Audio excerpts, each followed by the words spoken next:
You know, if I had a consistent life schedule, I could give out a consistent stream schedule, but I can't have one without the other. It sucks. But, you know, it's fine.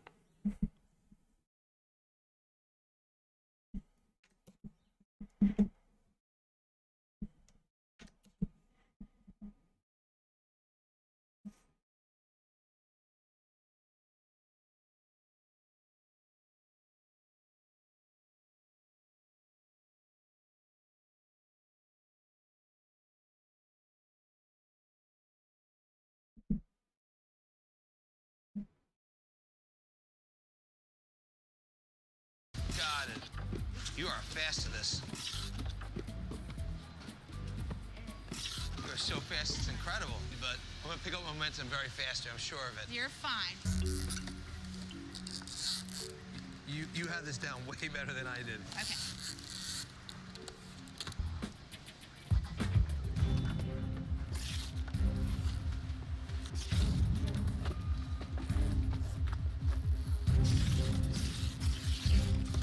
A little bit nervous trying to keep up. I think I might have a problem.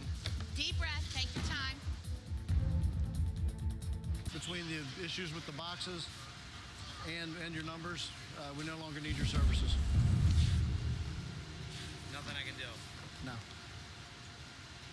Sorry. Got it. You are fast to this. Well, that's funny because he's actually the owner of the company.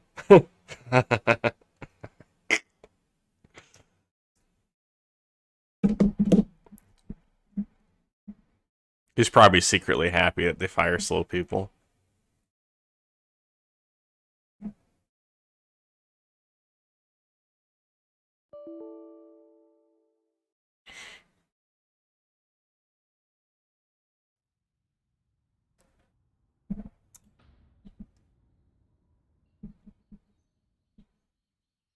Might help if I turn my chat on.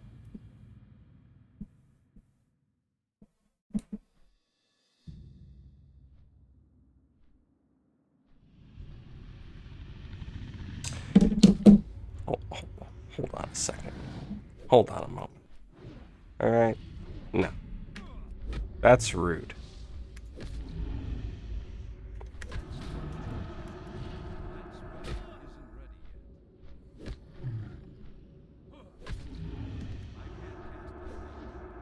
Oh, he can stack that?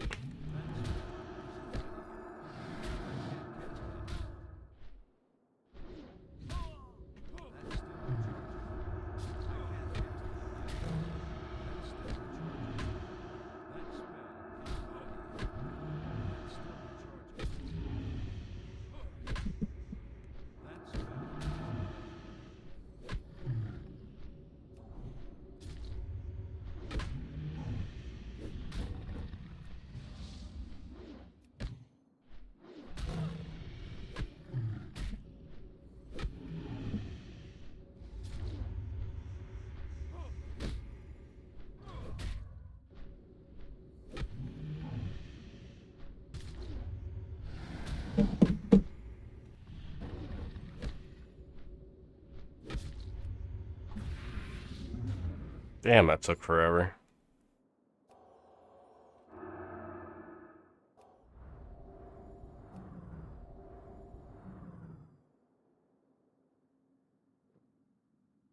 And he still didn't drop what I'm looking for.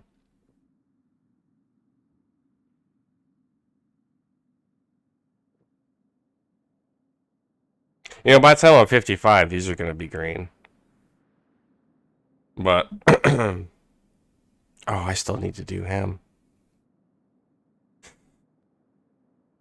You know, I'll finish this quest, and then I'll go back to Black Rock. I'll do Overmaster.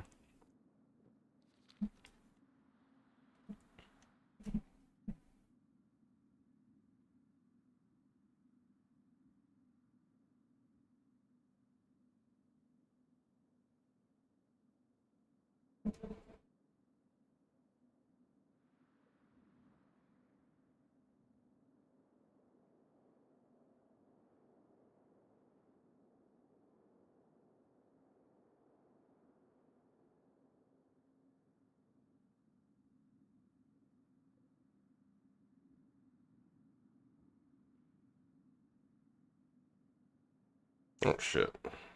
Hold on, let me.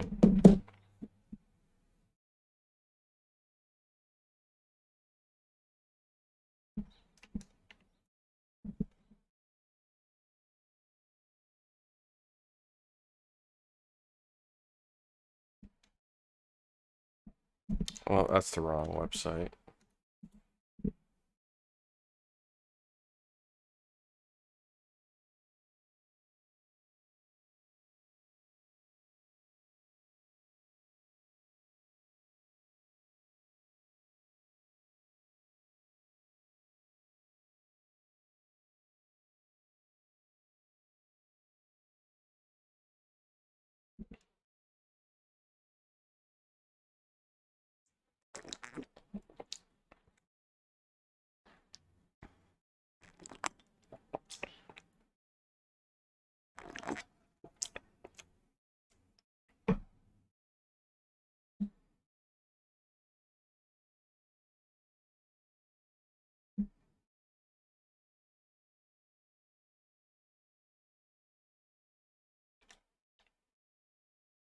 Well, for a second, I thought it was going to cost more.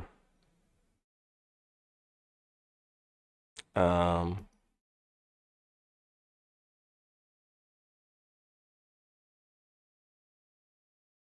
One moment. I had a shipping adjustment on one of my eBay packages I sent out. So,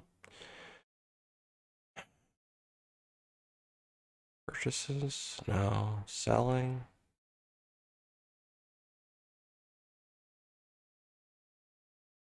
Isn't there like selling as a whole overview?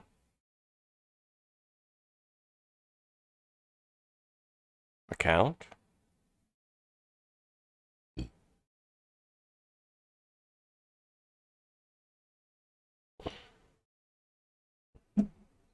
I kind of want to see like a payment history. Yeah.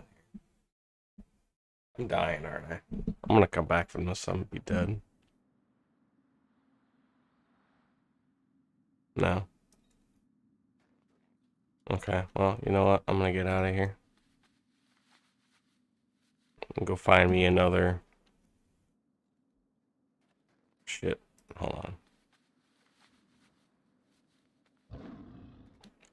I'm gonna go find me another Chimera. Chimera. Chimera.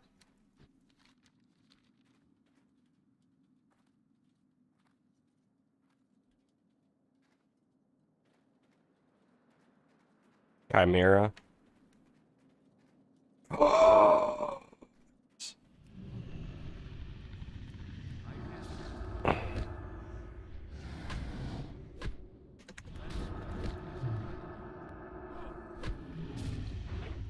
Imagine doing the peanut butter trick with like a chimera though.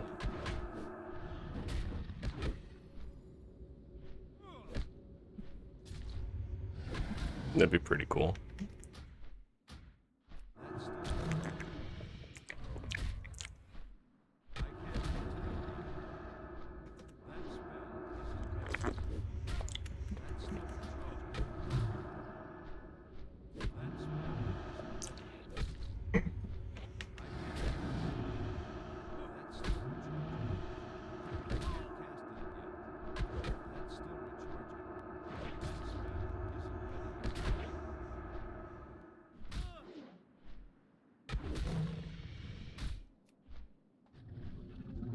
Fucked him up. Apparently I didn't hit him too hard this time. I got the uncracked horn.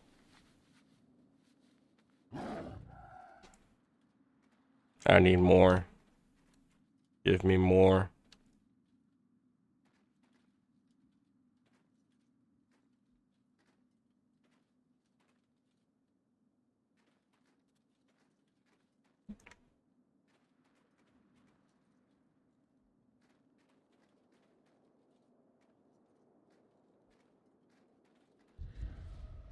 Oops. I see him. I'm going around the outside so I can drop aggro on this ghost.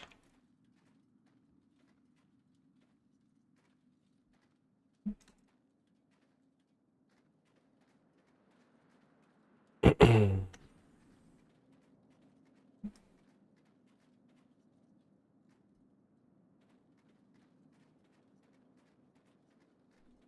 too far away. That's right, ass fucker. Let's do this.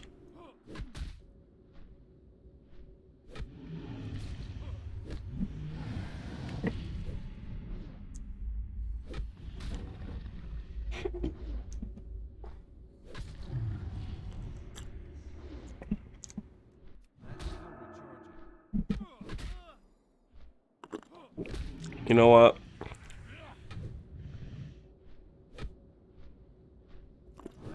I'm gonna go full on damage with this guy.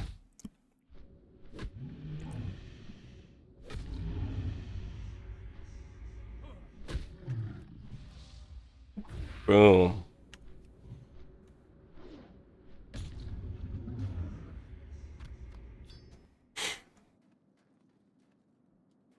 Nice thing about Paladins is you have that choice to do more damage. It's at the cost of a shit ton of sustainability, but you do have that ability to triple your DPS, essentially, which isn't, I mean, tripling from like 30 DPS to 90 DPS obviously isn't anything to write home about, but that's an option and you can do it.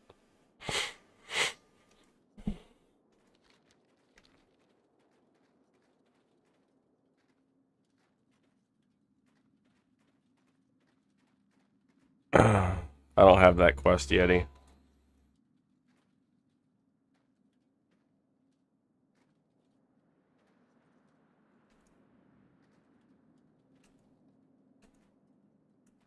gonna be on here until about 1:30, 1:20. Just playing WoW. Just WoW. WoW. Just WoW.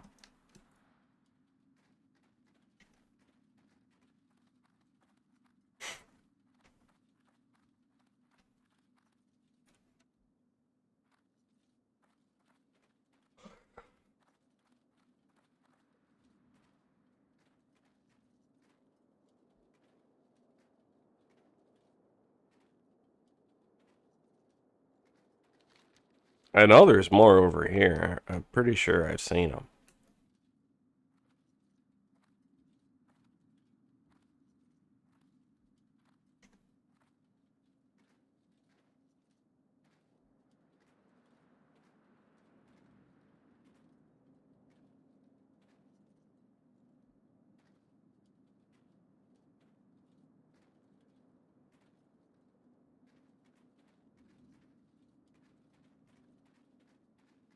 Or maybe I'm crazy. I don't know.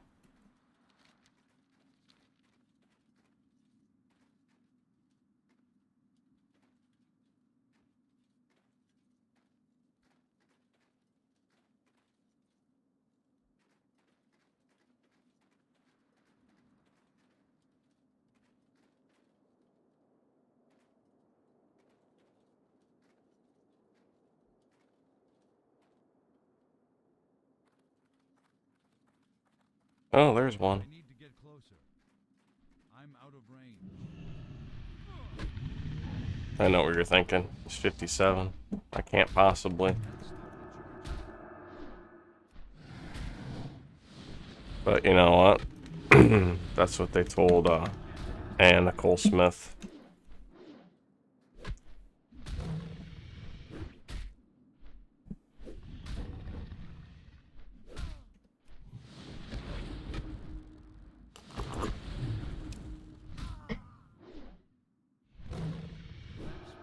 Isn't ready yet.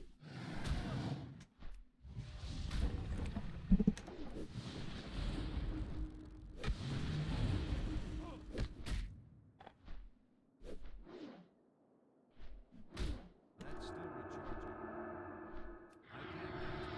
I had the wrong button. Yeah. Damn it.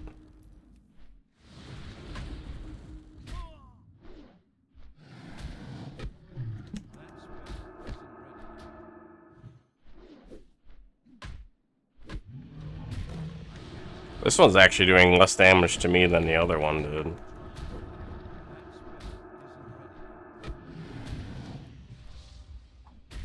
Fuck, I knew I'd miss. I just knew it.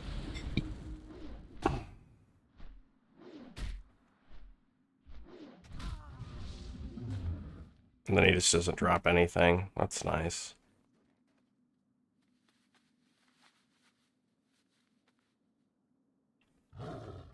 I prefer to fight the other ones.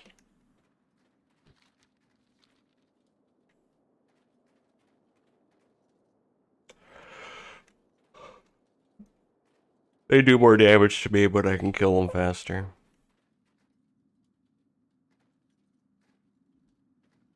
I need to get closer. And Wowhead says that these drop the most. Which doesn't fucking mean anything that I've learned. Oh shit. Hold on. Hold on, I gotta get mana.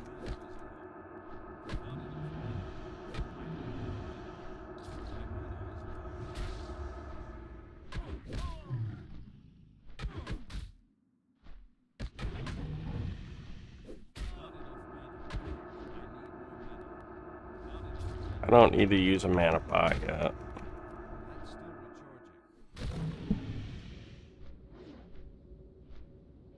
recharging.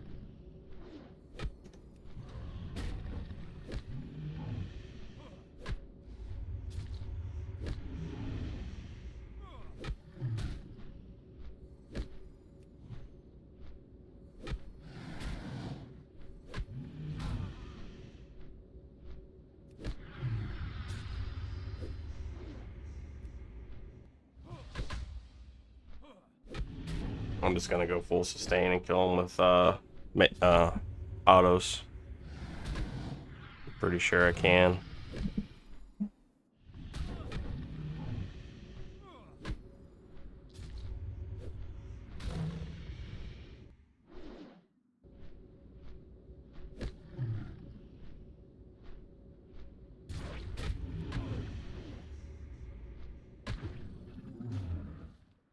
It was close. I had my finger on the button. I was gonna do it. I was gonna use my hand.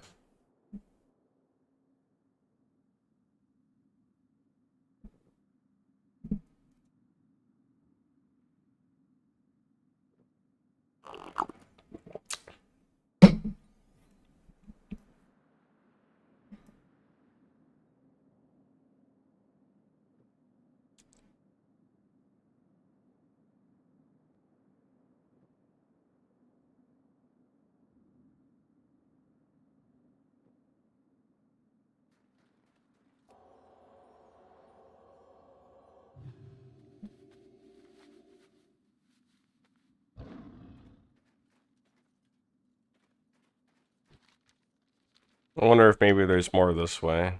Because I know there's like at least one more west. What if I go south here?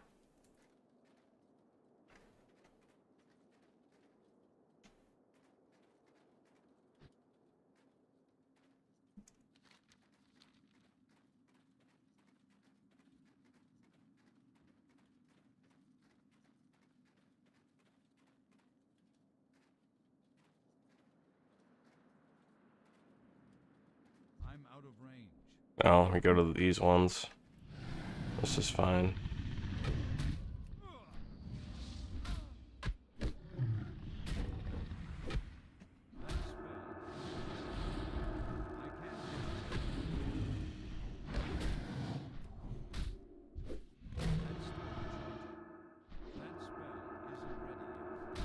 Oh shit. I'm clicking on the one behind him.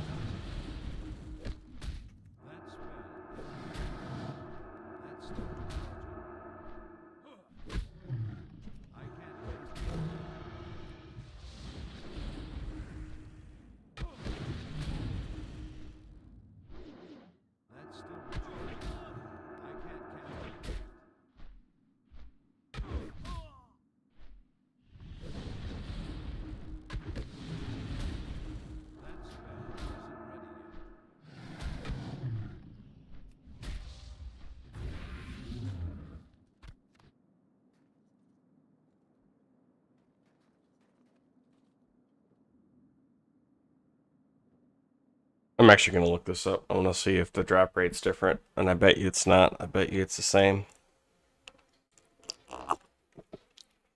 You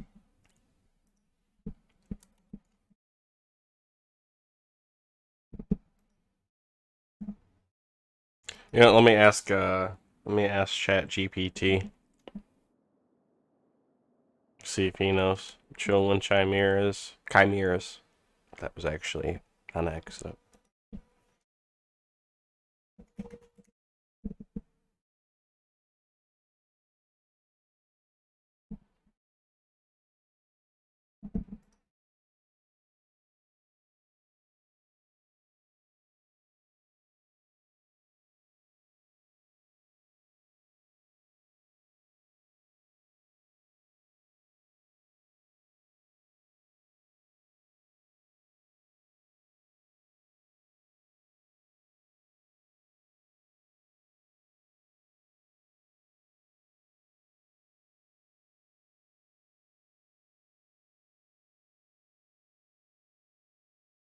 Never mind, it logged me out. I don't care anymore. I'll load up Piety SQL.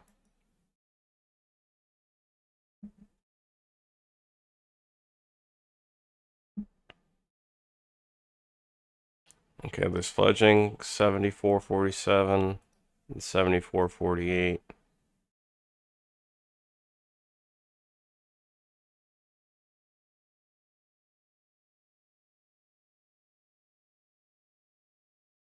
Creature loot template.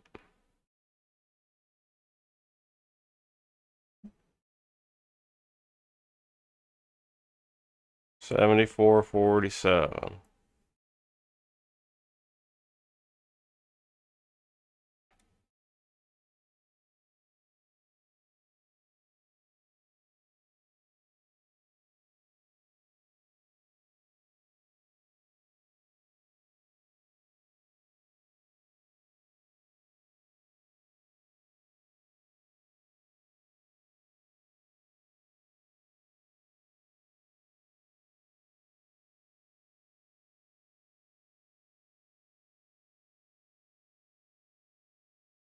Okay, what's the item?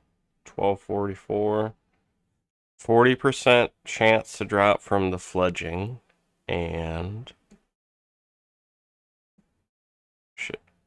Bet you it's the same. I haven't looked yet. 40% chance to drop from the Chillwind Chimera. I knew it. Wowhead says 27% and 18 respectively. So it's the same. And it's funny too because on the crab legs they told me it was like a 20% chance to drop when in actuality it's a 10.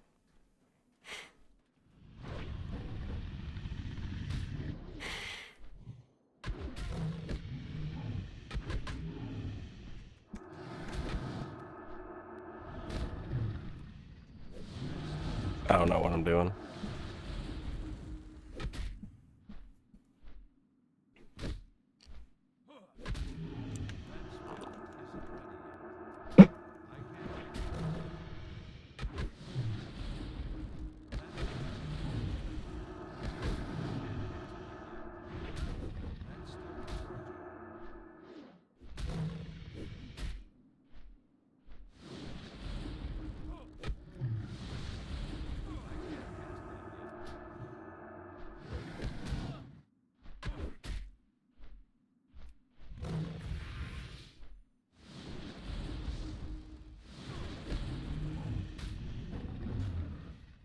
See?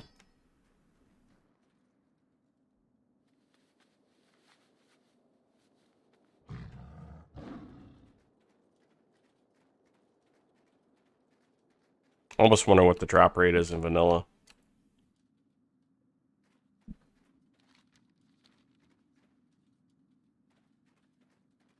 It's too far away.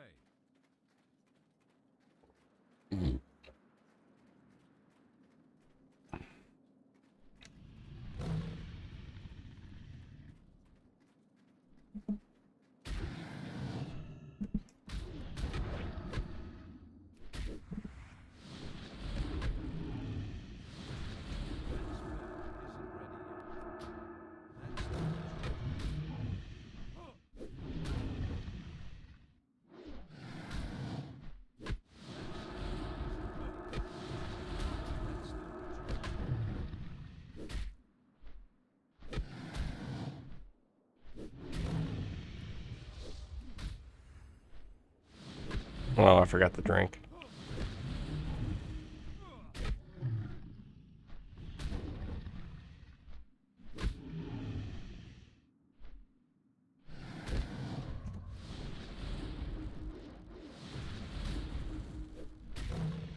And apparently I haven't been hitting him because my seal wore off.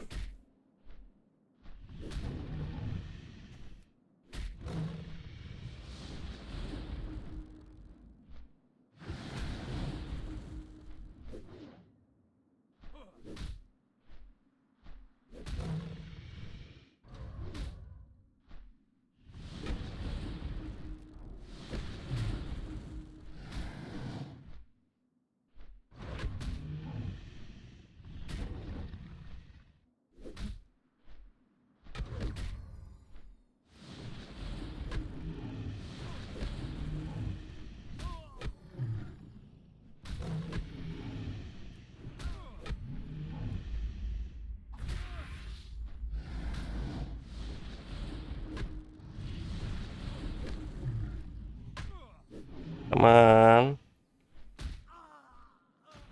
I could have used it, but I didn't want to. I just didn't see that it was worth it. I really don't. I'm very stingy about my potions.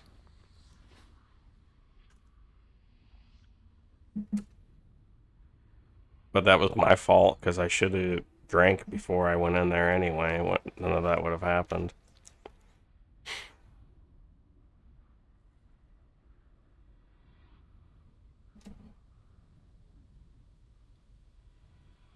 So, since I can't hit them, I'm gonna change my strategy up on this particular mob. I'm not gonna use my Seal of Righteousness. I'm just gonna stick with Seal of Wisdom, and I'm gonna try to keep the Seal of Crusader up on the Chimera. And I'm just gonna hit him with Consecration. Costs less mana than a Holy Shield, so probably the better deal. Wasn't ready.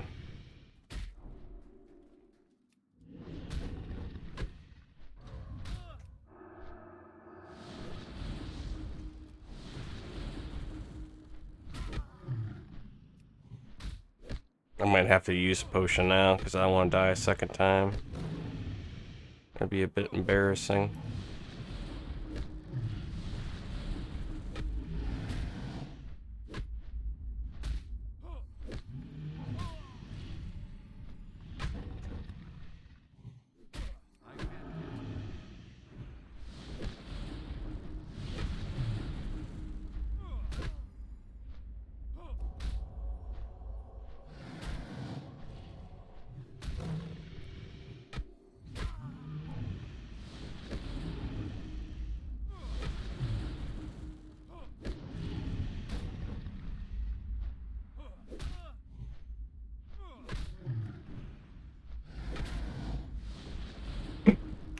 I'm running out of mana now, though.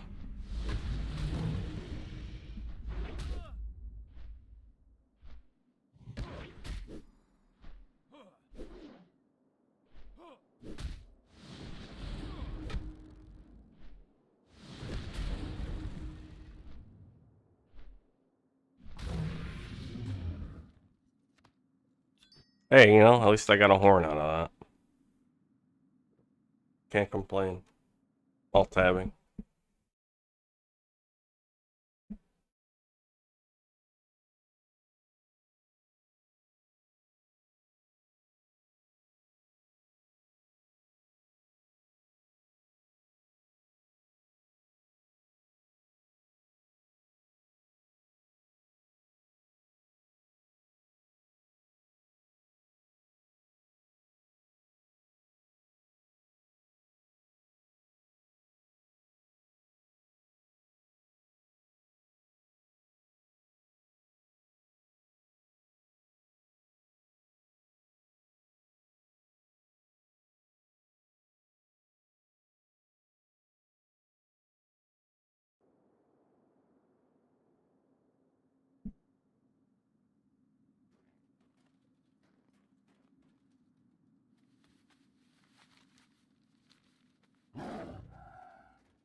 I'm out of range.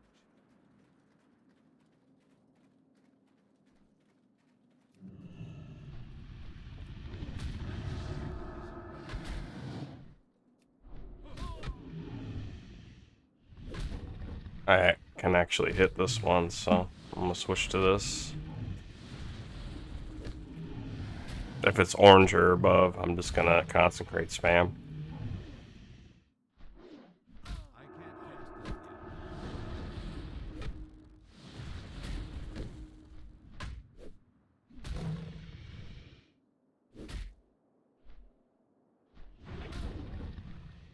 Let's start recharging.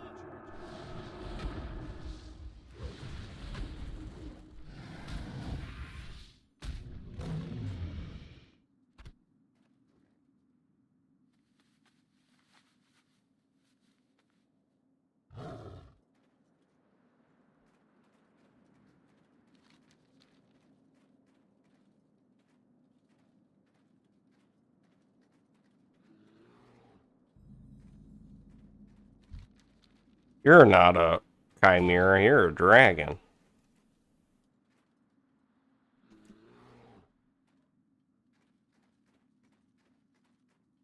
There's one.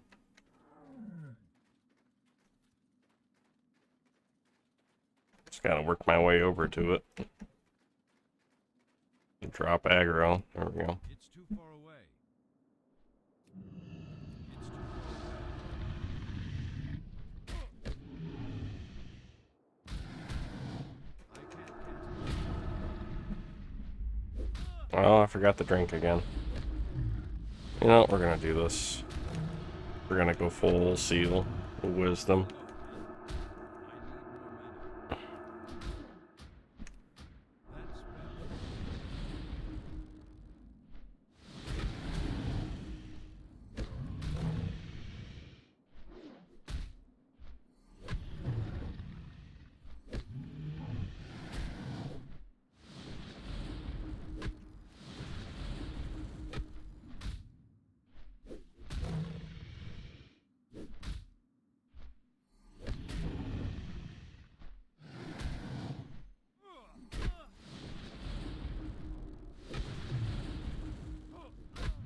If I get enough to heal myself, that'd be awesome.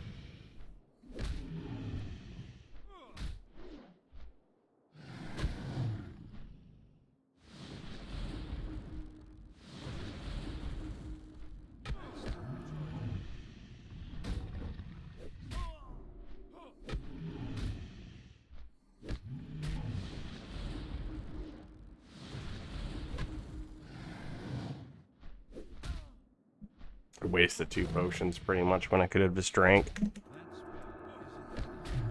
Feels bad.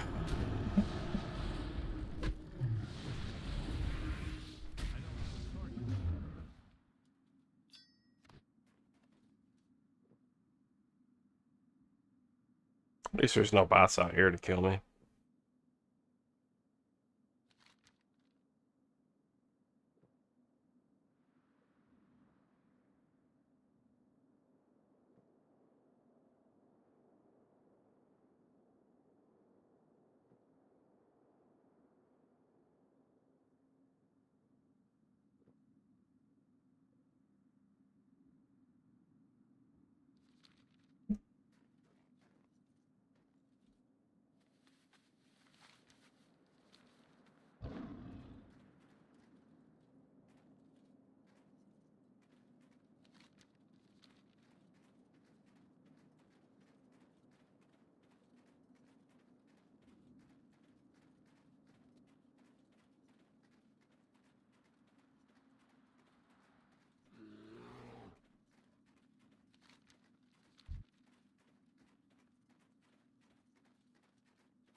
There's a lot of bears over here.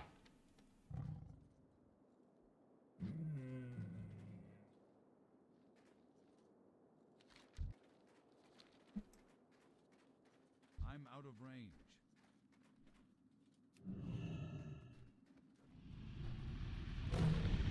Oh shit, wrong one. Hit him with that, I hit him with that. I can't Start spamming that.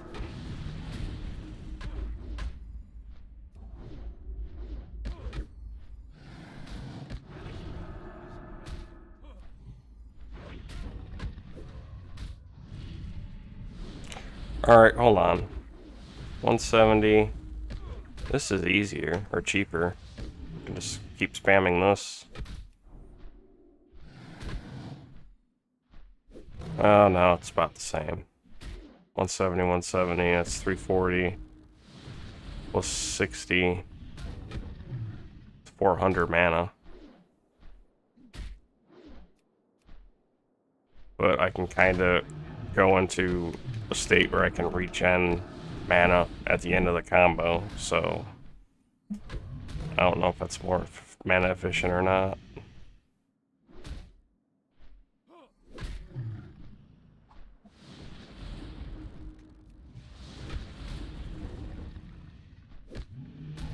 I'm fucking this up.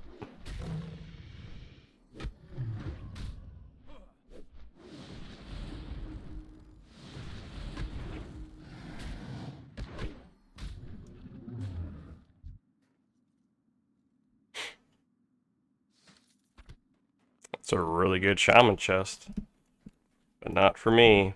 No, sir. Hey, Robbie P, how's it going?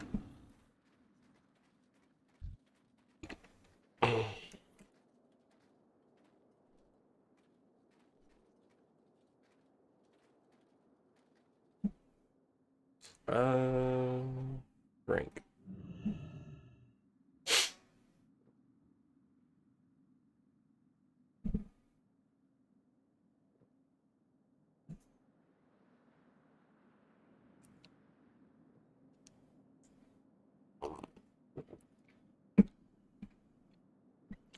Kind of wish there was a way to turn off this. To just shut the bots the hell up. And what they only... Like, if I could change the fake chatting to them just saying what they're doing, that would be awesome.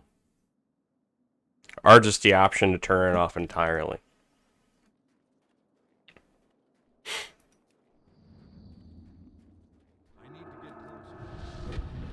You know what? I changed my mind on this. We're gonna go ahead and we're gonna do Seal of Wisdom.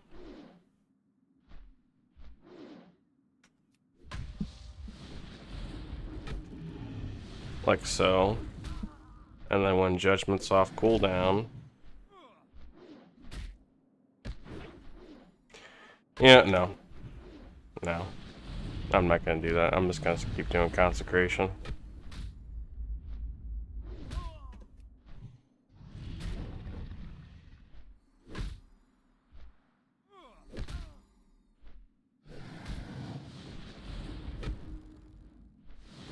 Did I say something? Is my sound off? Is my... Yeah, no, my sound's working. I said, how's it going? You want me to offer free chocolates or something? Because it's kind of hard to do that on the internet.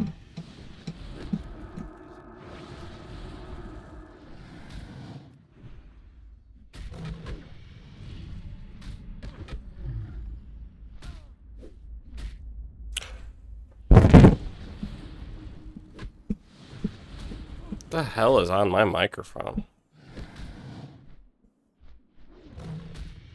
Oh, anyway, I'm about to die.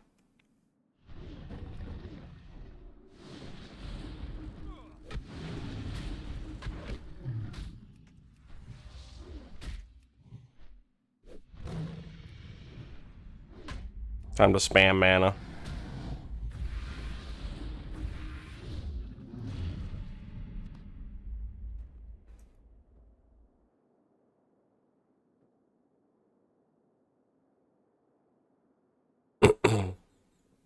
I'll be right back.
Well, that's weird.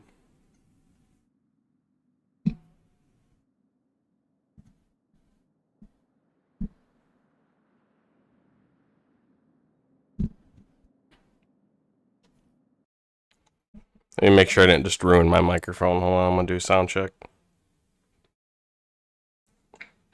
Oh, that's weird.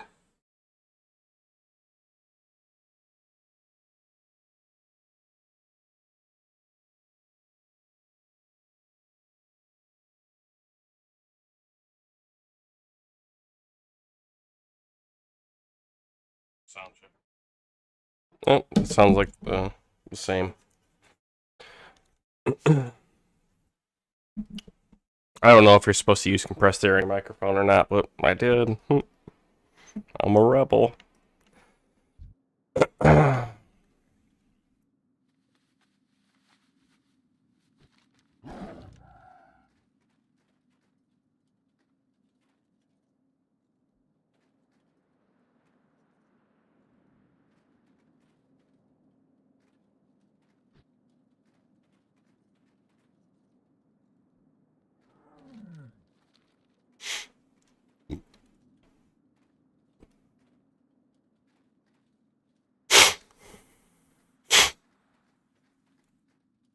Where are all the damn chimeras? There's one.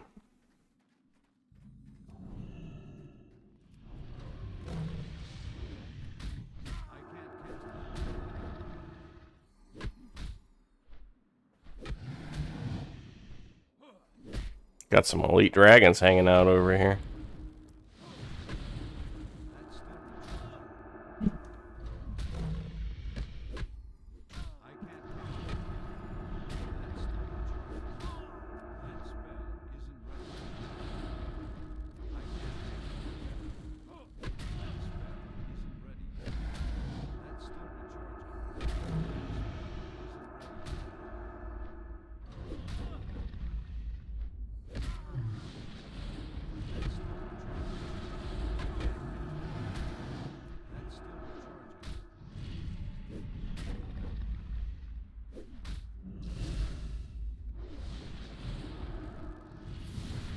You'd like hold on a second, dude.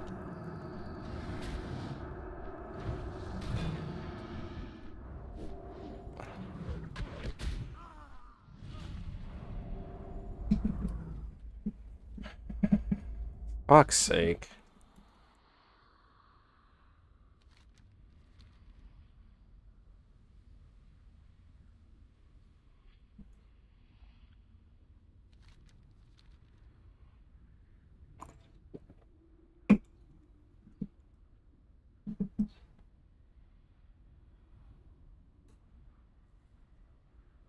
Anyway, get some Mad Season videos going here.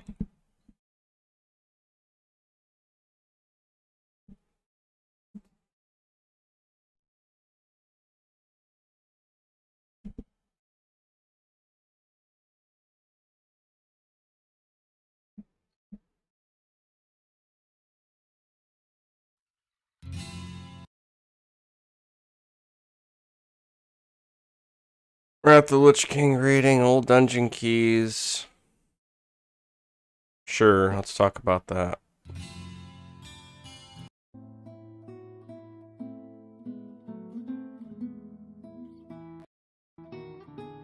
To a dungeon, perhaps a chest containing treasure. Today, seeing a locked door or chest is like seeing a unicorn. It's a pastime that's long since been removed from the game, ever since the Wrath of the Lich King really, but in vanilla, there were a ton of them. You needed keys to enter dungeons, keys to enter raids, and to get those keys, you needed the key for another dungeon.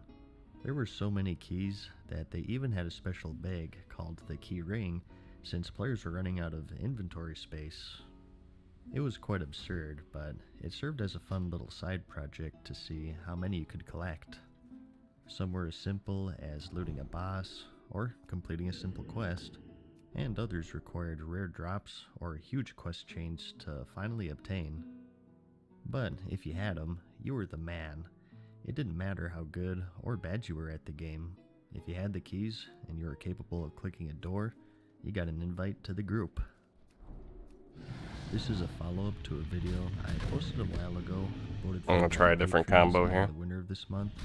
So I'm continuing my coverage of all of the keys and how you got them back in the day. But now, the stakes are higher since we're actually getting classic servers. Although this is more designed for entertainment rather than a full-on guide. But regardless, sit back, enjoy, and prepare to become the key master. First up, we have the Shadowforge key. This one is pretty important.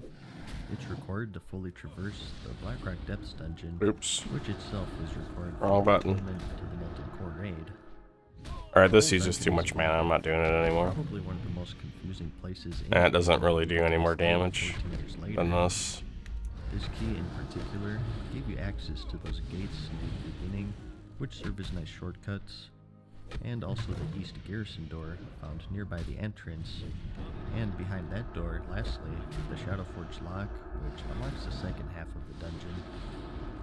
It's a very important key to have, so how do you get it? Well, you have to die. It's pretty unique actually, because you get this key from a quest that's only given by a ghost NPC that you could only see when you were dead. In this middle rock area, right before the dungeon, lies the tomb of Frank Lorne Forgerite, who is the architect of the Blackrock Depths itself. At first, it seems pretty hidden, but I mean, he did eventually die, of course, and he was right there. I'm a little worried about aggroing this one because that dragon's around here somewhere. You would engage in dialogue with him. He says that his old hammer, Ironfell, was handed down to a new chief architect of the Blackrock Depths, who's a dwarf named Phineas Darkfire. He then gives you a quest to take him out and retrieve that hammer. This guy is located quite deep into the dungeon itself, and without the key, you had to take the long way. You had to do a special event in the arena, head upstairs, through the arena stands, and then take a left at the fork in the road, and follow that hallway all the way down until you reached the Hall of Crafting, where Phineas patrolled. With the sheer amount of trash in the dungeon, this took at least an hour for most groups. But if you kill him, you get the hammer. But what use does a ghost have of this? Well, none. You instead brought it to a monument also inside the dungeon. You just had to backtrack to that first fork in the road and take a right instead of a left. At the end of that hallway lay the monument, which gave you the key upon delivering Ironfell. And from here, you could open those gates and doors and make the already confusing labyrinth even more confusing since you could now go in multiple directions. Don't take these dungeon maps for granted these days. A lot of us would have killed to have something like this back in the day. Before we leave this area, next up we have the prison cell key. There's a jail area in the Blackrock Depths, and where there are jail cells, there are keys. In the middle of the detention block, you could find the High Interrogator Gerstan boss. She dropped the prison cell key, which opened 5 different cells within the block because screw everyone else, I guess. Sorry whoever's in there, your door isn't clickable, so I guess we just gotta leave you in there forever. In one of these doors lies the Marshal Windsor NPC, whom you needed to escort out as part of the Alliance Onyxia attunement chain. One of the most infamous quests in the game because you had to clear. You're right, I can probably stop spamming it right after I or else cast you'd it. sprint into 3 groups, die, and you'd have to start all over.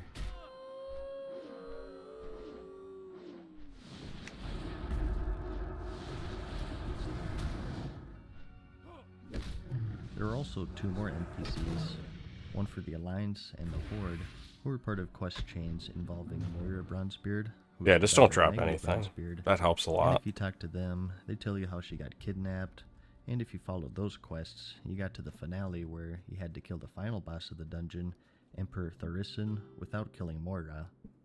Overall, a pretty tough quest. What do you want? You also had a random Wildhammer NPC who did nothing I pretty love you much, too. and behind one How's of your the morning? stairs laid an angry group of mobs who would attack you immediately, so you had to be ready. So, another pretty important key to get, especially for the Alliance. Alright, let's get out of this place. Next, we have the Goblin Transponder. This isn't a key to a dungeon nor a chest, but rather a teleporter. The Nomuragan dungeon is pretty simple for the Alliance to get to. You just take a short hike from Ironforge. But for the Horde, it's pretty tough since they have no hubs and thus no flight paths anywhere near there. There was a second option though. If you talked to a goblin named Savik, located right here in Orgrimmar, you get a quest to talk to a goblin named Scooty in the Booty Bay hub in the southern tip of the Eastern Kingdoms, and he gives you this transponder. If you had this in your inventory and stepped into the nearby contraption, you were teleported to the bowels of Nomuragan, right outside of the instance portal. So this was a lifesaver for all of the Horde out there, and it worked both ways as well. Traveling back then was rough with no flying, unconnected flight paths, and slower flight paths in general, so having this instant teleport to and fro Stranglethorn and Dunmoreau was pretty nice to say the least. And next, since we're talking about Nomuragan, we have the workshop key. There did exist a back door to this dungeon if you went straight instead of taking a left. It's this giant gate here. This place was also a ginormous labyrinth, so this was really handy if you just wanted to kill the final boss, but it was of course locked. The key was a simple drop from the Electrocutioner 6000 boss, located in the middle of the dungeon. You always killed this guy anyways, so you didn't really have to go out of your way for it. I think pretty much everyone had this key back then. But once you had it, you had access to a pretty handy shortcut. And next up, we have the Crescent Key, which could be found in the high-level Diremal dungeon. The northern and western wings of the dungeon had locked doors blocking their entrance, so before you could even enter them, you had to visit the eastern wing. Near the entrance of this wing is an imp named Pucelin, and if you talk to him, you'll run away again and I'm gonna have again. to use hands. You chase him all over the place basically, until he's finally cornered and beefs up a bit and turns into a mini-boss for you to kill. And if you killed him, you got the Crescent Key, which gave you free reign to explore the rest of Diremal. I mean, I can do this, but I'm not gonna have any mana. Very important to have. Oh, yeah, yeah. Putting this key to use and entering the northern wing of Diremal. Of course. You also have the Gordok Courtyard Key. This one is pretty interesting because it was part of a special challenge called a Tribute Run. For this, you had to go through the entire dungeon and kill the final boss, King Gordok, without killing any of the named guards along the way. And if you did, you got some extra... Give me the other one. Give me the other one. Thank you. And even a small chance at this purple axe. It was easier said than done though, as these guards are, well, guards. It's their job to catch you, and you have to do some tricky things to sneak past them, such as repairing a frost trap and waiting for one to walk into it so you can sneak by freely. This key in particular was guarded by an ogre named Fengus, who you found about halfway through the dungeon. It was in a chest in the middle of this giant room, and Fengus would patrol around the area. You had to time it, wait for him to walk by it, and then make a mad dash for the chest, and then to the western side of the room to reach the door that it unlocks. I remember that this was pretty intense because it took like 5 seconds to pick up the key, and another 5 to open the door, so if you were tinkering with it and you saw that dude roll around the corner, you kind of went into panic mode.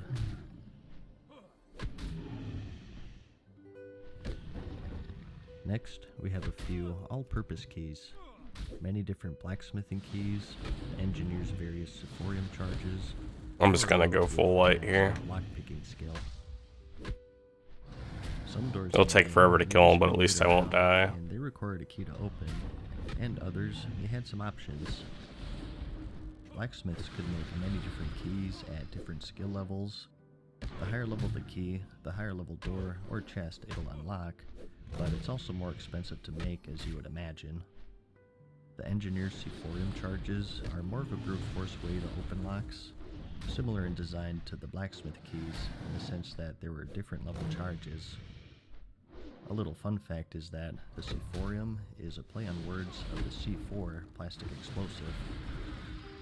These items are actually still in the game, But since 99% of the locked doors and chests are now removed, there's not much point to them. And lastly, you have the Masters of Unlocking, the Rogue. This did require some grinding. You had to level your lockpicking skill just like any other profession, and throughout the game you could find areas with random lockboxes strewn about, and you would just go around opening them. I'm not really sure who's supplying these lockboxes, but it works. So, any 3 of these work with any lock that doesn't flat out require a certain key, so they're quite useful. A random interesting fun fact is that in the Dead Mines dungeon at the end, you need to blast open the door by looting some gunpowder and firing a cannon. Doing so will spawn guards at the door to investigate the commotion, but if you just lockpick it, you can avoid that extra fight entirely. Kind of a cool detail, I think. Alright, so there's a few more keys. Yeah, I remember when I like I said, used my pretty GM cool. commands to open that door Kinda miss once having to hunt because of these a down. bug. They were fun little I thought side it was, quests, and were sort of a collection type of thing to see how many you could get. I thought it was bugged that they didn't spawn and come to the door, but it turns out, yeah, they only do it if you use the cannon. There's usually just one way to go, and we no longer have these huge labyrinths to explore, where there's 100 different ways to go and run the dungeon, and different shortcuts to unlock. It's a trend that you could only find in vanilla. Even the Burning Crusade had a pretty linear dungeon design. In fact, the only shortcut that I remember is this one in the Shattered Halls, where you can stand Damn, I'm at counting him top down in fast. the green slime room. Of course, he doesn't Correct me drop if I'm wrong on anything. that one. Why would he? But I'm getting way off track here. We got a lot more keys to cover, so Oh, I'll it'd be revisit mana. this sometime. I hope you enjoyed the video. Like it if you liked it, and I'll see you in the next one. Peace. Farewell for now, mortal.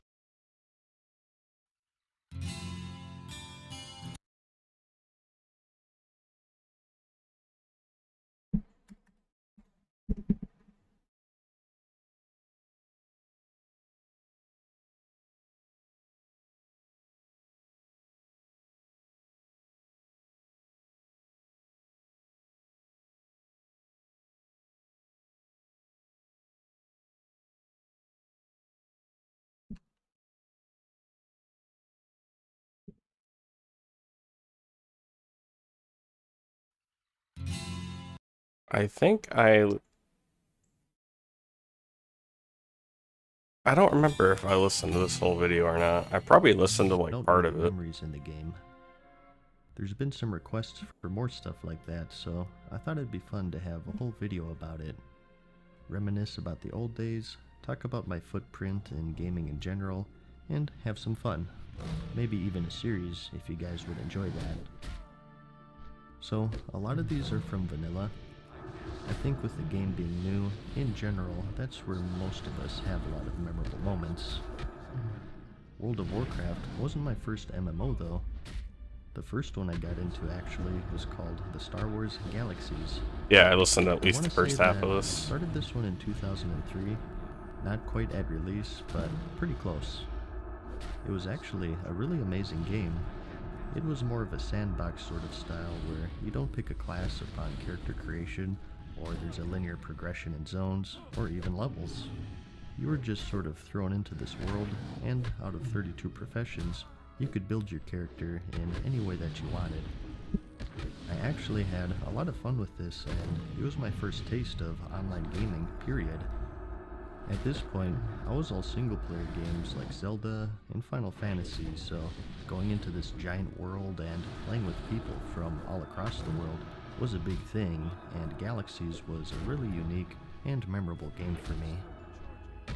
I played it for quite a while, up until early 2005. I remember The why I reason didn't listen to quit this whole gaming video was now. because all of my friends quit playing, so I just ran out of stuff to do, and eventually just got bored with it. They all switched to this Stop new tapping. hit MMO called the World of Warcraft. Apparently, another thing that I should note at this point was I also had no concept of the difference seeing people with high-level gear and even mounts. Once I saw a high-level Paladin, I knew that I had to play as much as possible Okay. to get to that guy's level, and I think it was So it this changes moment music, really that's was good. when the game had me hooked. Again, it was just the concept of being in such a massive Alright, world, so this with so many guy, people that seemed so cool to me. So I went around the city pretty sure and he's at started Overlook. looking at all of the characters, and the coolest ones I wrote down in a notepad since I wanted to make that class someday. In particular, I liked the rogue in that whole ninja style look. Everyone had these special glowy weapons, which turned out to I'm be gonna go just ahead and get a weapon guild gels, member ready because but I'm gonna I do asked in chat how to Overmaster get the Pyron fire before ice that quest swords. turns green. Someone answered something about enchanters, which completely flew over my head. Everything was a mystery, and I couldn't wait to level up and figure out the ins and outs of the game.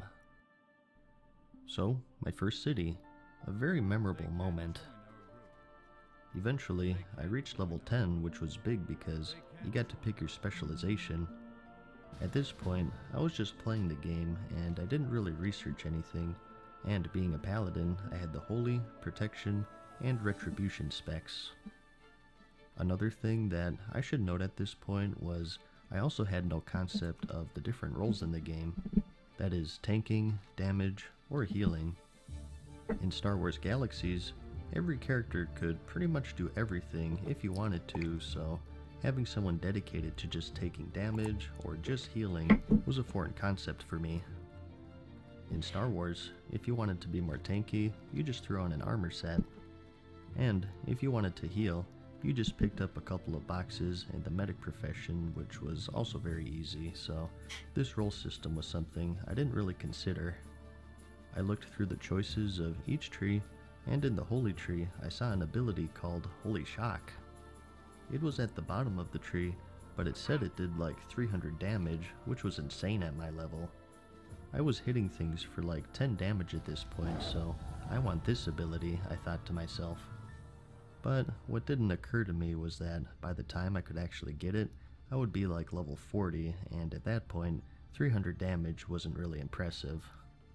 So yes, I actually leveled to the mid-40s, I'd say, as a Holy Paladin, but with a mindset of a damage roll. Even worse was, I used a one-hander and a shield. If you watched my other videos, you all know how slow and painful vanilla leveling was. Well, I found a way to make it even slower. Needless to say, it took me many months to eventually reach the max. It did get me into dungeon groups a lot though. I was more in a damage mindset, and people would ask me what spec I was. I'd say holy, and they'd assume that I was a healer. They'd ask if I could heal, and I said, yeah, technically, I have some healing spells, and I'm capable of healing. Again, it just didn't click that it was preferred that some people had certain roles. So, little did they know, I had no idea what I was doing, and I'd be up there with the tank, whacking everything with my sword. Only occasionally throwing out some heals as I saw fit. Yeah, there were a lot of wipes if I was the only healer. On that note though, maybe it wasn't as bad as I'm thinking. Hybrid builds did actually exist back then, and paladins had some good options in that regard. Maybe that's why I like the Holy Paladin in Legion so much. You get to be in the thick of it, and the spec rewards that, and maybe that's an echo of the old days that I was fond of. So, eventually, I joined my friend's guild and made a bunch of new friends. Some that I still talk to this day actually. I had a druid buddy named Maver, his real life friend named Zarg, and another paladin named Vision. Those were my closest friends back then. Did I need and to this roll day, those? And we'd run dungeons together all the time. It was my preferred way of leveling, as opposed to the original questing. And it was handy too, since quests were actually quite sparse back then, and often you I run probably out of them didn't need and have roll to 'em. grind mobs. I feel bad now. At least for the common player with limited knowledge of the game. Some of these dungeons, of course, record you to travel between continents, and that was another memorable moment for me, although pretty embarrassing. The first time that I tried to go to the other continent, which was Kalimdor for me since I was a dwarf, my buddy told me to go to the Menethil harbor and go on the boat there on the right hand side. That was all he said. So I said okay. I found the boat and waited, and waited, and waited for about an hour it seemed. I waited so long that I thought I was bugged. I tried relogging, asking in chat, but the boat wouldn't budge. The problem was that in Menethil Harbor at the time, one of the boats was just scenery and it didn't actually move, and that was the one that I was on. So I was just waiting on this boat for like an hour saying, damn, they're really being realistic with this travel time. They must leave the docks only like a few times a day. But in my defense on this one, again comparing it to Star Wars, to travel between planets, you had to go to a starport and wait for a transport. And initially I want to say that these transports only came out like once every 30 minutes or so, or maybe even an hour. So the concept of having slow travel was something that I accepted, and as a result, I just waited on this stationary boat for like an hour before I gave up. Of course, I did eventually figure it out, and I felt pretty silly about it afterwards. So, stationary boats and holy DPS, my worst enemies in vanilla. But I think that's good enough to kick off the first episode here. Let me know if you'd like to see more of this. This will be the initial first step episode, and in future ones, I can talk more about moments from leveling, my first time raiding. I've never seen this area before, I don't think. Stories, so if you guys want more, I'll be glad to share them. Heck, I might do it anyways, since this was pretty fun to talk about. It's almost like an unfinished area or something. That's about it though. Thanks for watching, and as always, I'll see you in the next one. Peace.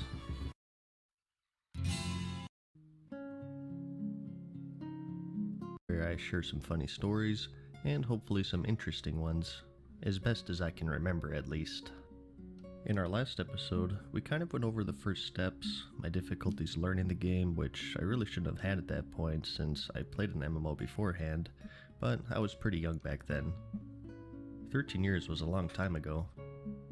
We talked about my first characters, which was at first a mage, then a warlock, and then my paladin, with my paladin being the character that I actually got past level 6.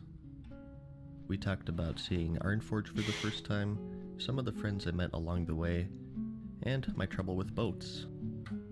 Since then, actually getting some good playtime in, I started paying attention and started to learn stuff. I used abilities, talent points, trained weapons, and even trained my skills. Although back then, each skill had ranks, and I'd be shocked if I was adept enough to drag the new ranks into my action bar. In fact, I remember using the lower rank Divine Shield up until level 60 when I tried to Bubble Hearth once and I got broken out of it. So, until then, I was probably just using all rank 1 stuff, so I was better when I first started, that's for sure, but still a little rough around the edges. My Paladin did end up being my first 60. I did experiment along the way though.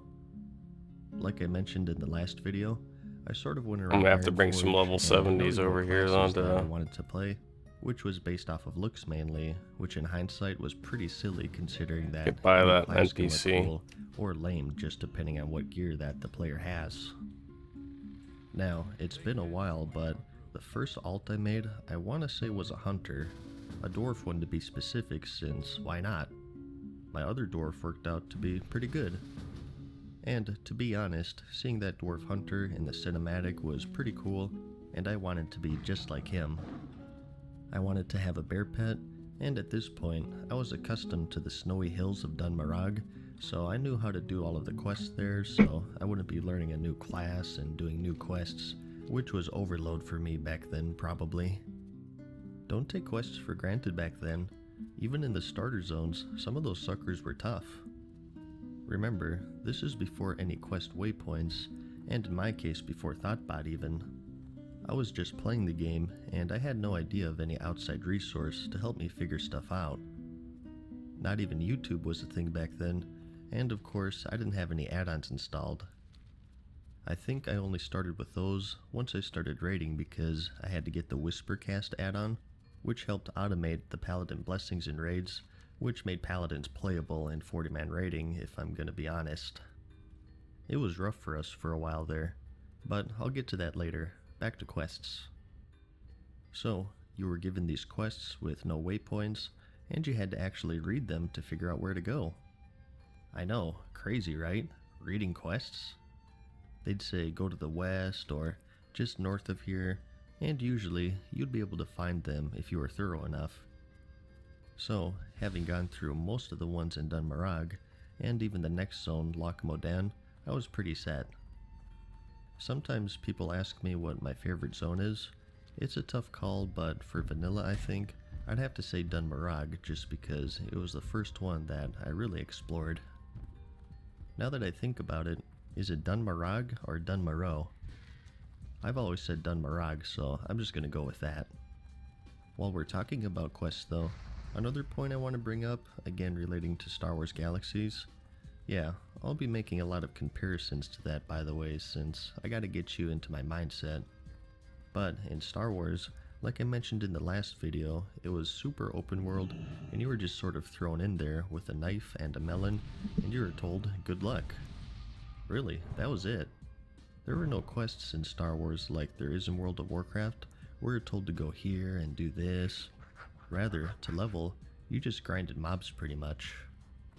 The closest things to quests were called mission terminals, which gave you a waypoint to kill a creature lair, where the only variety is what type of creature you're killing. That was pretty much it though, and as archaic as that is, I think it really shaped my preferences in MMOs in general.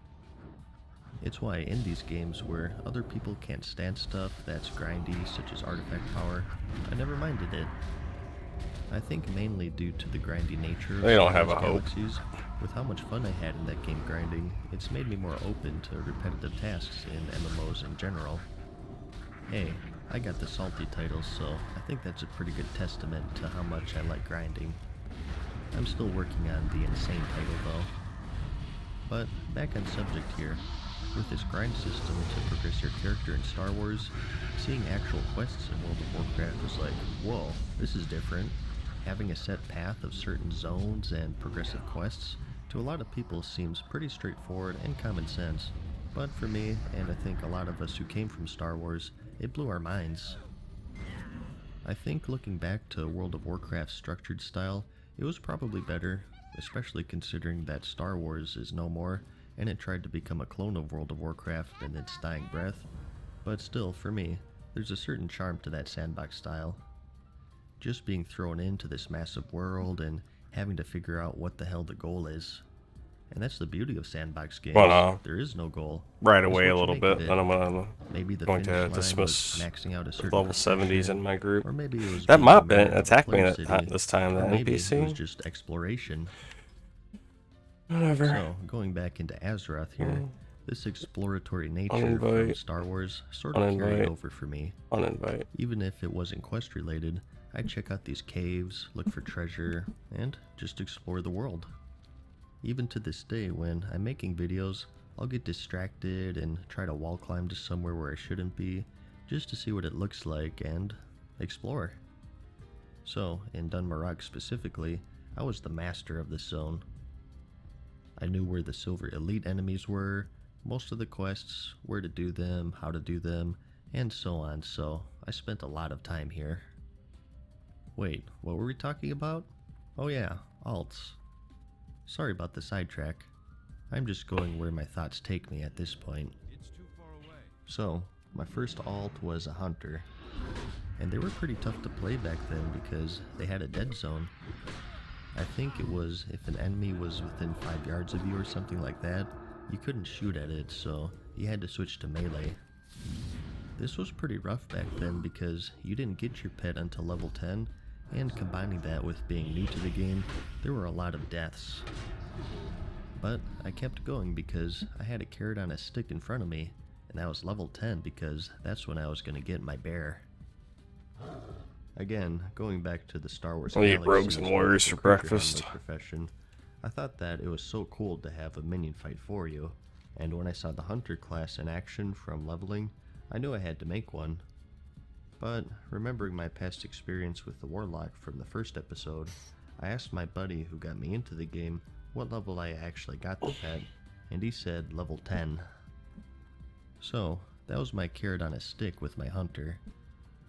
I died a lot since it was pretty unforgiving early on with the dead zone and whatnot, but I gotta get level 10 and get my bear, I thought to myself. just like the dude in the cinematic. So I persisted and persisted, and eventually I hit level 10. I went back to the starter town, and the hunter trainer there had a new quest for me. For this, you had to tame a few different animals located in Dunbarog. I think it was a boar, a saber, and a bear. It was sure a little this more one? forgiving than in Star Wars, because in that one, to train a creature, you had to find a baby, which could be really rare depending on what you're actually taming. You could even tame rancors in that game, but finding a baby rancor was really rare, and it might take you hours or days, and maybe even a full party of people. So, in comparison, the World of Warcraft style of training was a little more forgiving and straightforward. But you tame those initial 3 pets, you return to the trainer for each one, he sends you to Ironforge, and then you get to train any pet that you want. So many possibilities, a whole world of Pokemon. You could train a boar, a bear, saber, spider, a vulture. Those were the creatures that I saw in my Paladin at that point, and since I wasn't over level 30 probably, I knew that there was many more to be discovered. But, like I said, I wanted to be like that guy in the cinematic, so I went with one of the generic great bears in the zone, and named him Herbert.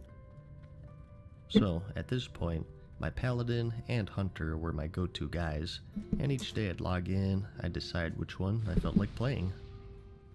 And once I got more experience under my belt, and I figured out how to use my abilities, I did end up remaking that Undead Mage to see how to actually play the class. Using spells as a caster? What is this nonsense? And I remember liking it quite a lot actually, but since my buddy was Alliance, I had to stick with the Alliance as well, and I didn't like how much he had to drink back then as a mage. It was pretty crazy. You'd go through like a whole mana bar in just 1 or 2 enemies, and he had to stop for about 30 seconds in between fights. Remember when you had to manage mana? I remember that. Another thing I remember was my first server happened to be PvP when I made that first mage and warlock where I didn't know what I was doing, and back then you couldn't make Alliance and Horde on the same PvP server since they were sworn enemies and they don't want you to talk cross-faction after you got dusted in the Stranglethorn Vale. So, after I moved to Khadgar, which was PvE and didn't have that restriction, and I remade this mage, I expected to see that message again when making the character. I remember being pretty surprised that I was actually able to make the character and have both Alliance and Horde in the select screen. I thought I hacked the game or something, like I was in the Matrix or the infamous hacker known as 4chan. The whole time I was playing, I was like, heh, outsmarted this game. But after reaching level 10 or so, I was getting scared that I'd be caught and have my account banned or something, so I ended up deleting him just to be on the safe side. Wait, hold on, what? Don't want to get banned for hacking.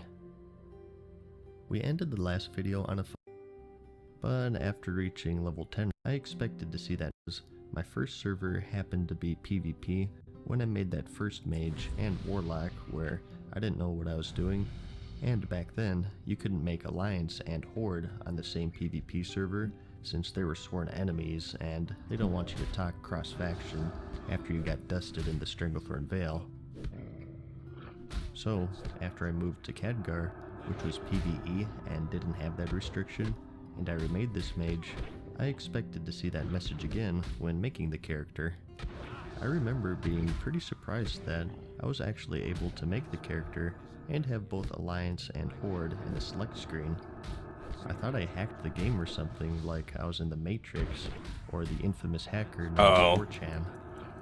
The whole time I was playing, I was like, heh, outsmarted this game.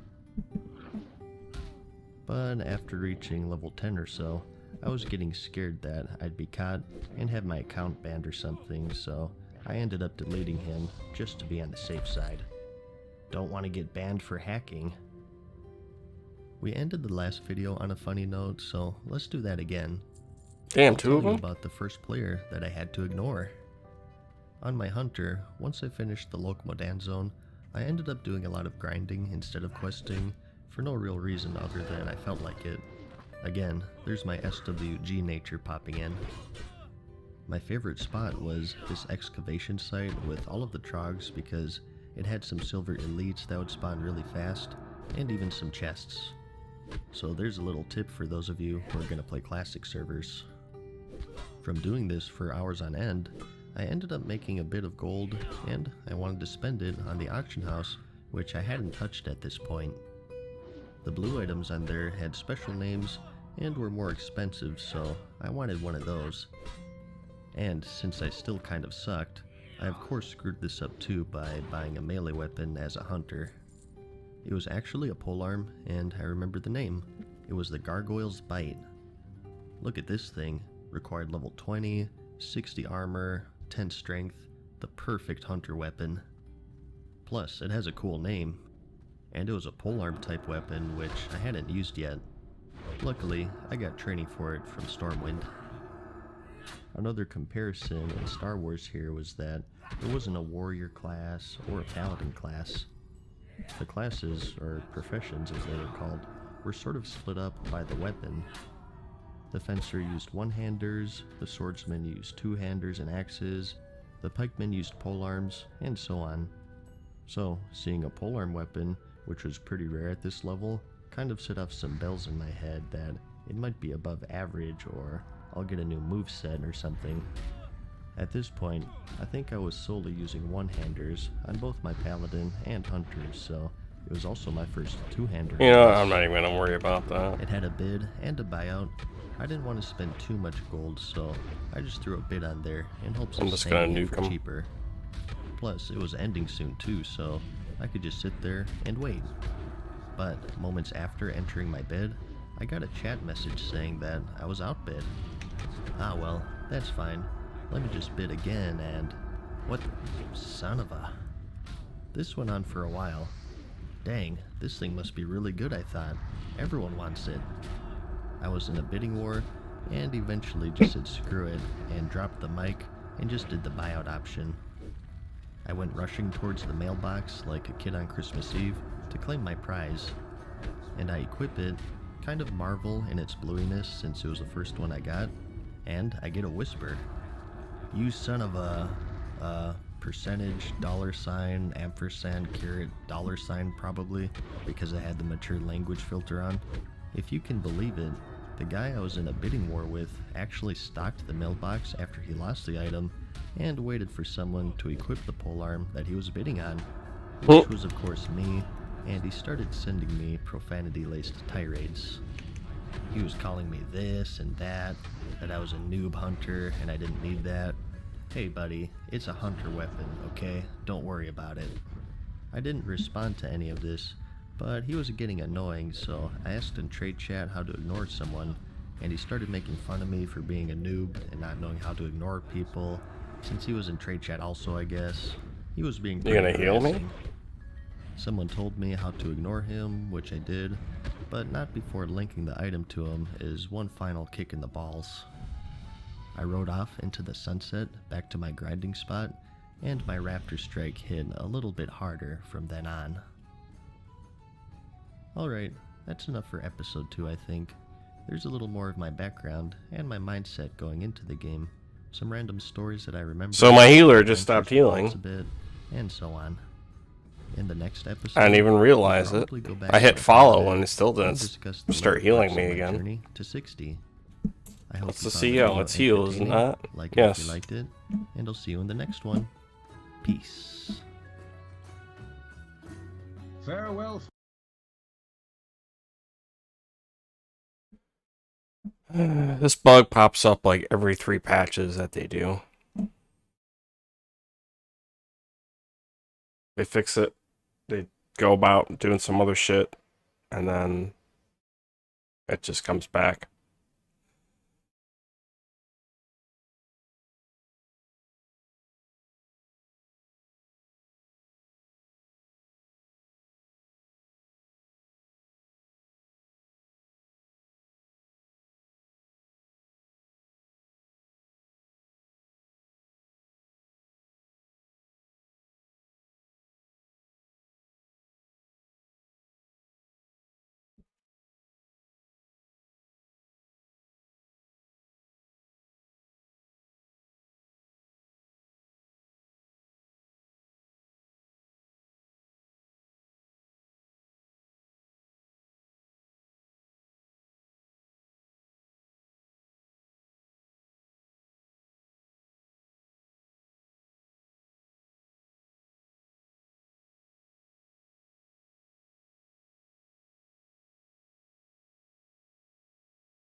And I don't want to hear, go to the beta. I don't want to hear it.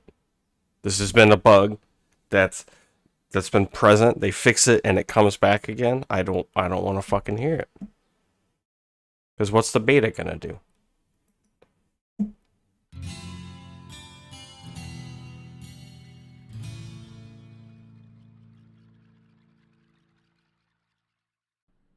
Alrighty then, guys.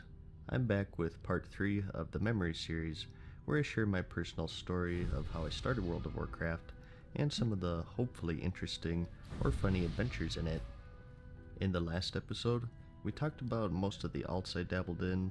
I remade that undead mage, I leveled a hunter, and I got him a totally awesome hunter weapon, got some angry whispers because of it, and just had a good time in general. I'm sad to say that my hunter didn't make it too far after that. I think I stopped in the low 20s. I put my focus back on my Paladin and was steadily leveling him, with the ultimate goal of course being level 60. In episode 1, if you remember, I talked about how I leveled to the mid 40s as holy spec, but with a DPS mindset. This got me into many dungeon groups, which was fortunate for me, and unfortunate for my group mates. And you know I say that, but I really just sort of blended in back then. Hey, the game was still new. Everyone sucked. Some were Damn, a how little worse off, far are you gonna follow me? but with good teamwork and persistence, it was doable. I mentioned my 3 friends in part 1, and that was Zarg, Maver, and Liquid. I met them in my friends guild, the one who got me into the game in the first place. I think I met them in a dungeon, I want to say. Our first one was Nomergon, I believe, which was level 30 back then. It took many hours because that place was a maze. Remember, there were no dungeon maps back then, and this place was like the granddaddy of labyrinths, especially for its level. It was originally going to be a city, but it was scrapped at the last second because they didn't have a mirror for the horde, and they didn't want to make things uneven, so that sort of explains why it's such a huge place. There was even an elevator that connected it to Ironforge. I think Haven Games has a video about that if you want a tour. I'll have a link to that in the description if you're curious. So, it took forever because the place was a maze, and we probably just died a lot too. A big problem with this place was this ramp to the final boss because there are enemies in this crevice, and if someone stood too close to the ledge, they would aggro, but their pathing would take them all the way up the ramp and drag everything with them. It was rough, and I remember it happening a lot from people standing on the ledge, a hunter pet, or just a rogue AoE, such as Consecrate, maybe. But we pushed and pushed, and hours later, we had conquered Nomergon. It was like the end of Terminator 2, except instead of killer androids, it was leper gnomes, and instead of the Earth, it was Azeroth, and instead of Arnold Schwarzenegger, it was just 5 dorks with nothing better to do with their time. But we finished it nonetheless, and I guess they were impressed by my holy skills, so they'd invite me to more. They eventually left their original guild to make their own, and I joined them since we were pretty good friends at that point, and I didn't play with my high-level buddy too much because he was busy running high-level stuff. Our guild was Has a Posse, so our names would show up as Maver has a posse, Zarg has a posse, and so on. It was pretty silly. But we'd run the Scarlet Monastery, I think. Moradin was a popular one. Honestly, it's been a while, so it's hard to remember. Lots of stuff in the 30s to 50s range. Once I hit the mid-40s though, I actually became a bit more useful because I went to the Retribution spec and threw on a 2-hander. And that's because I got an epic 2-hander from the Ogres of Tanarus in one of the ruins there called King the Decapitator. Or at least that's what I told my friends. I actually just bought gold on good old eBay and took a trip to the auction house. I probably don't even need Holy Shield here. Nowadays, you can actually just buy gold using the official Blizzard sanctioned WoW token, but back then you had to visit third-party websites. And there was a big stigma with it. Looking back, it was pretty dumb of me, but hey, I was pretty dumb back then. Not much has changed, huh? So, after 14 years nearly, I've come clean. May the gods have mercy on my soul. I didn't go unpunished though. I remember getting a 3-day ban, I think, so I got my just dues. At least I think that's what it was for. I wonder what things would be like if that was it for me. If I wasn't into it so much, and I didn't come back, this channel wouldn't exist, and you wouldn't be hearing this right now. Maybe I would have focused more, and became an astronaut, a president, or a porn star. Okay, back on track here. I switched to Retribution, finally started doing some damage, and was more useful in general. I still healed though. That's something that I look back quite fondly in vanilla, was how often you'd see hybrid specs. Healers that would pick up aggro and tank if the main tank died, DPS who could switch to heals and cover the healer every now and then, and so on. Now, was it optimal? I ain't gonna do that. Did you see it in high-end rating? Not really, but it was still pretty cool. I was damage and healing, and I would help out the healer when they were out of mana, or people were low on health in general. It was a cool and useful thing to have, in the dungeon scene at least. So, we'd run dungeons together all the time, and it was my preferred way of leveling over the normal questing routine. Remember, I came from the Star Wars galaxies, so I didn't mind doing anything grindy, and I actually liked doing it. Although I of course liked questing too, it was always welcome. One of my favorite dungeons though that we ran so many times was a sunken temple, and I know a lot of people aren't going to believe that because it wasn't the most popular. That's because that place was a true maze. If you thought that Nomergon was bad, you haven't seen anything. The sunken temple, in my opinion, was the most confusing dungeon, and I argue that even to this day with my friends. Even worse than the Blackrock Depths, which is bigger, I'll give it that, but it's way easier to navigate and remember what hallways lead where, in my opinion. And, to back me up, Blizzard even removed it because it was so confusing. That's right, the sunken temple that you know now is not the true sunken temple, or the Temple of Atal Hakar as it's formally called. This area with the green dragonkin and the undead trolls is just a small portion of the whole dungeon, and if you look down this grating in the middle, you'll see that there's another floor down there, which is known as the lower side, which contained more bosses, several floors, and even a puzzle. Ooh. The actual dungeon was insanely confusing because everything looked the same. Ooh. In other dungeons, everything is distinct for the most part, and you can use your minimap a little to navigate it. But in the Sunken Temple, it's just green stairwells and hallways. I leading already to killed green him. Stairwells and hallways. And the minimap is next to useless because it's multi-layered, and you can never tell where exactly you are. It was a labyrinth where part of I'm the gonna have to go kill him difficulty again, I was just guess. figuring It won't out be where today, the hell you though. were, and that's why I liked it. A dungeon in the truest sense of the word, and it's a shame that it's not in the game anymore.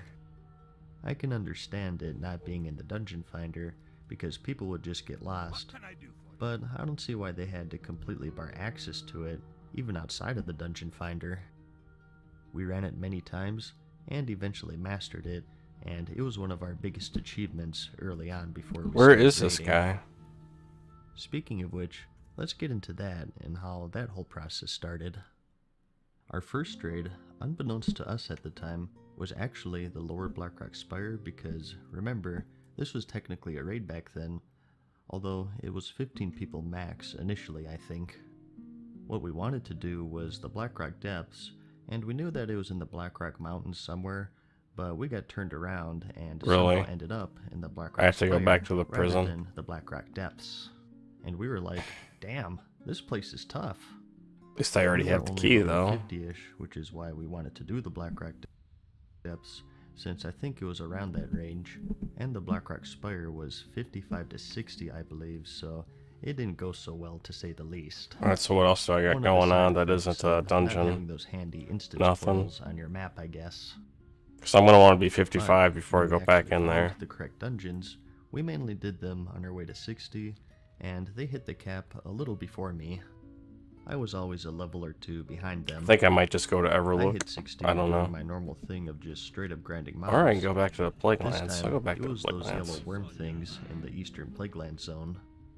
I did screenshot my final level, but unfortunately, the computer that I All originally tabbing. played on is long gone, which is a huge shame because I had so many screenshots from level 1 to 60 and even beyond. Hundreds probably, and they would be perfect for these videos. I really want to be able to show them to you, but unfortunately, these dramatic reenactments will have to do. So, I dinged 60 on some random worm in the Eastern Plague Lands. I think everyone remembers their first max level. As you know, in Star Wars, there really wasn't a finish line like this. There were no levels, and the closest thing you could compare it to is grinding out the specific combination of templates that you wanted to grind out, which, if you were hardcore enough, you could finish in under a week, and there was no real finality to it since you could unlearn anything you want and build a new template. Very different from the linear leveling style of World of Warcraft, and reaching this finish line and getting my last talent point was like, damn, now what do I do? I asked my friends that, and they said the max level dungeons because that's where you get your class sets. Well, that sounded good to me.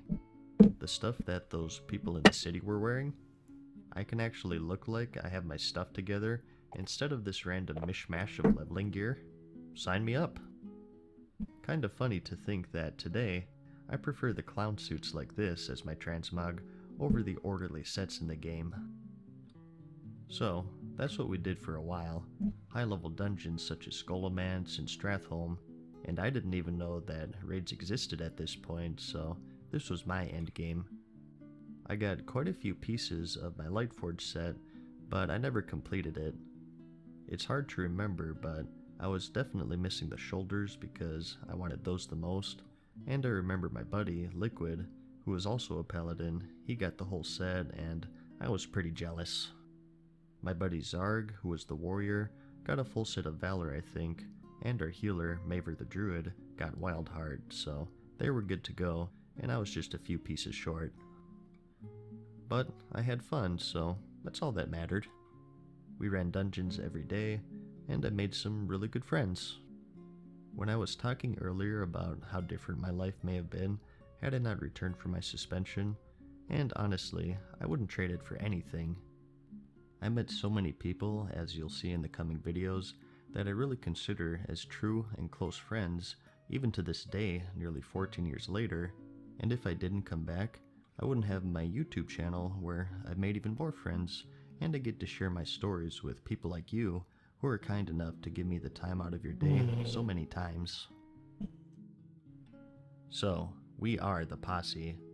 We weren't the best by any means, but damn, did we have some fun. But one day, after a week absence, I log in and say hi to my friends, and the guild was empty with just me left. What happened? Find out on the next exciting episode of everyone's favorite MMO. Too cringy back for in the me. day. Sorry about the gap between the last one, but this is part 4 in the series, and in the last one, we left off with a cliffhanger. So far, we've covered my early steps, some of the alts I dabbled in, and how I eventually settled on the Paladin, leveling a good portion as one-handed holy DPS, and then later Retribution. I joined the I'm actually going to go ahead and end the stream. friends who I still play This with. is going to be a lengthy flight path. I won't be able to do anything after the fact, and I got to get ready to go to work, so I probably won't be on this evening because I turn around and go back in at 3 in the morning the next day. So I'm probably just going to relax, let my brain go numb so I can sleep. So